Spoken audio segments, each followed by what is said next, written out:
Hello everyone, in today's video I'll tell you how to fix sound and speaker problem in your device OnePlus Nord N30 SE.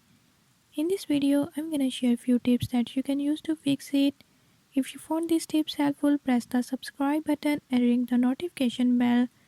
Make sure to watch complete video and learn how you can do it. Let's watch the video.